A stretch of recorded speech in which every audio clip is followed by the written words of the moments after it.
You're listening to Systemic Error Podcast. The failure was designed.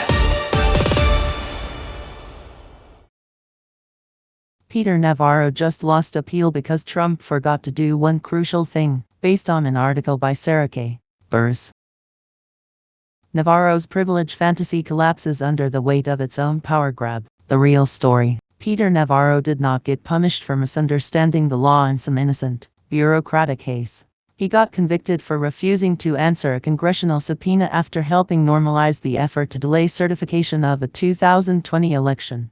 The appeals court has now affirmed what the record already showed. The executive privilege story was not a shield, it was a cover. Who had power? The key fact is simple: executive privilege belongs to a president, or a designee acting for him. Navarro was neither acting on his own authority nor following a documented presidential directive. The court found that neither Trump nor any designee invoked privilege for the House Select Committee subpoena. That is not a technicality.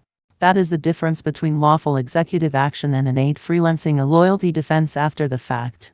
The blame shifting was the point. Navarro's defense tried to turn his own refusal into a mistake, then into deference, then into alleged presidential instruction.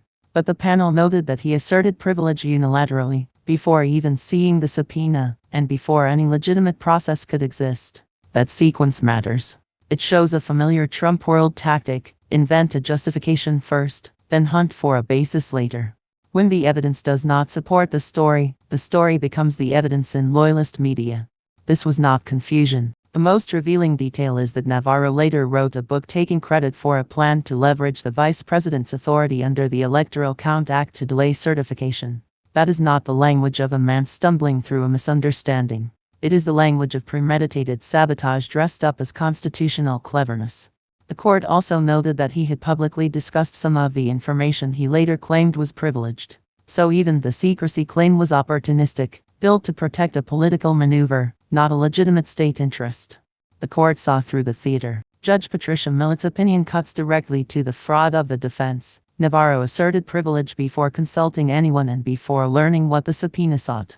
His account of a brief phone call with Trump, unsupported by proof and contradicted by testimony that Trump never formally decided the matter, was not enough to convert defiance into doctrine. The ruling matters because it refuses the central trick of authoritarian politics: convert personal loyalty into institutional authority, then pretend the institution commanded what the individual chose. The larger pattern. This is the same ecosystem that produced January 6, a president who refused to take responsibility, advisors who treated obedience as legality, and a political movement that laundered power grabs through fake procedural arguments. Navarro is not a rogue example. He is a case study in how democratic institutions get attacked from the inside by people who speak the language of process while using it to obstruct accountability. The lesson is not that one advisor lied. The lesson is that a governing faction tried to turn defiance into an administrative style. You've been listening to Systemic Error. Thanks to Alternet for today's article. With the automated voice of Sam, thanks for listening.